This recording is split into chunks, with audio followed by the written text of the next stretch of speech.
Hello everybody, this is Craig the Computer Geek here, and this week we've got Fran Wilson from Leader Removal and Storage. Hi Fran. Hi Craig.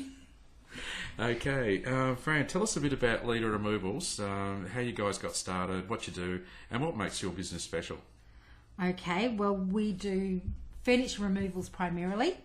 So local removals here in Canberra, we do interstate removals, mostly between Melbourne and Queensland. Mm-hmm.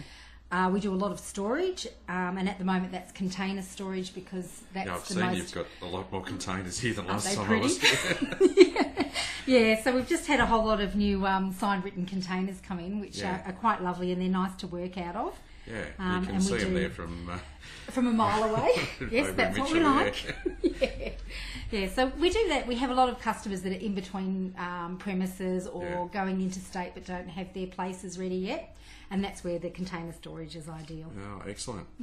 So, how'd you guys get started? By accident, really. Yeah. We came to Canberra. We were looking for what sort of business we wanted to get into. Yeah, this We is were- you and your husband Andrew. That's right, myself Yeah. and Andrew.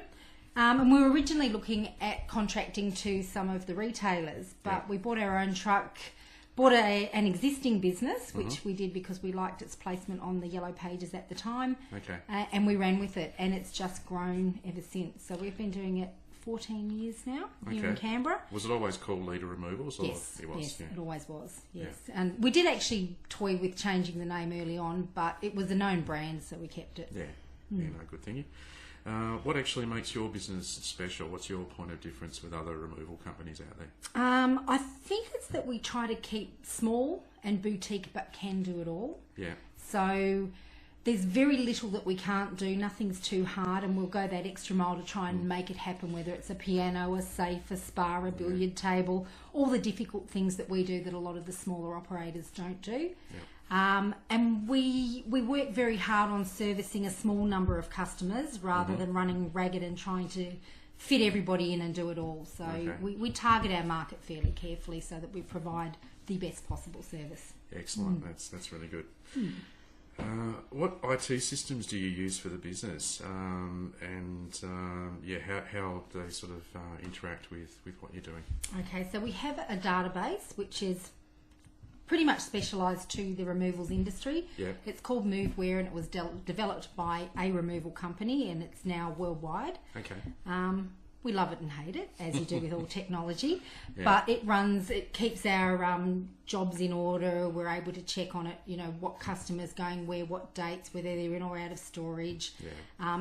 We use Xero as our accounting system, and it doesn't link directly with our database. They're on a different platform, unfortunately, but we can work them nicely together.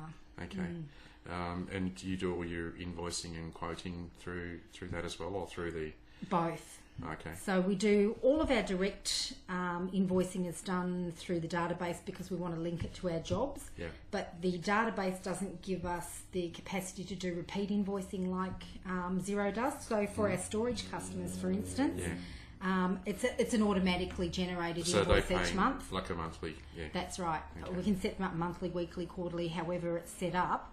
And we just know Xero is going to generate that invoice for us until we tell them to stop. Yeah. Whereas with our database, we have to remember to do it. So Xero is very nice. Yeah, that works for me with my web hosting, for example. So it just sends out the automatic invoices there every 12 months. So Takes a lot of the stress that away. works really well.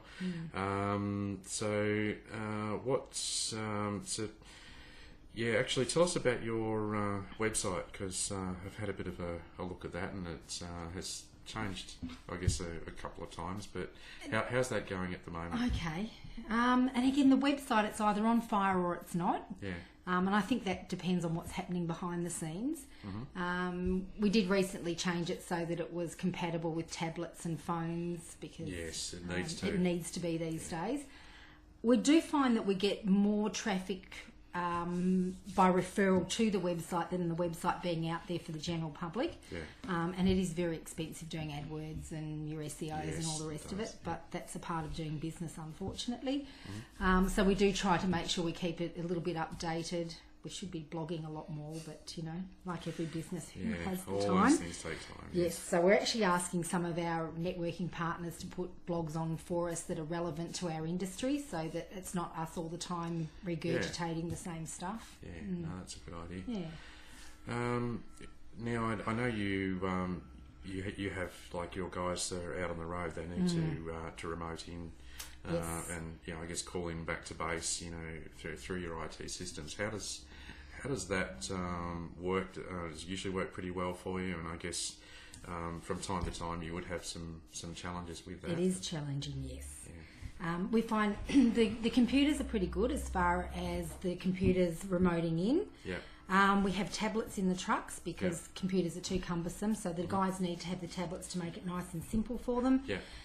What we've found is that we've had the Apple tablets, and they don't play nice with our Windows operating system. Yes. And so we'll have it working one week, and then next week it just won't. So we're actually looking now at migrating to the Android tablets, probably getting the Windows tablet. We're just actually looking at that at the moment to see what's going to work best for us. Something like a Surface. Yes. Perhaps. Yeah. So we're looking at that, and, you know, Surface, it's a price point issue. Yes. So They are very good, they're but very very exy expensive at the too. moment. Yeah. So we'll just have to look at that versus the other tablets to see what works best. Okay. Yeah. All right. And I guess last question I'd like to ask you is what, from a removal point of view, what advice can you give potential customers to make the move go a bit better, smoother? What would you 3 say? words: preparation, preparation, preparation. Because what happens is a lot of people think they'll save money by buzzing around and doing bits and pieces themselves. Yeah. And it can save money, but the better prepared you are, the smoother it goes, the more organised it is, and the safer it happens. Yeah. Very much. Excellent. No, that's great, Fran. Thanks a lot for your time today. And Thank you. Yeah, and for people out there, I could certainly recommend Fran at Leader Removals and Storage. Oh, thanks, Craig. And I have to tell you, the server you popped in for us is one of the best technologies we've had, because no matter what our challenges are, if we turn it off again and on again, it goes on straight away and it works. Excellent. Thanks a lot, Fran. Okay, thanks, Craig. And that's it for Friday Forum for this week. Stay tuned for next week's episode. Thank you.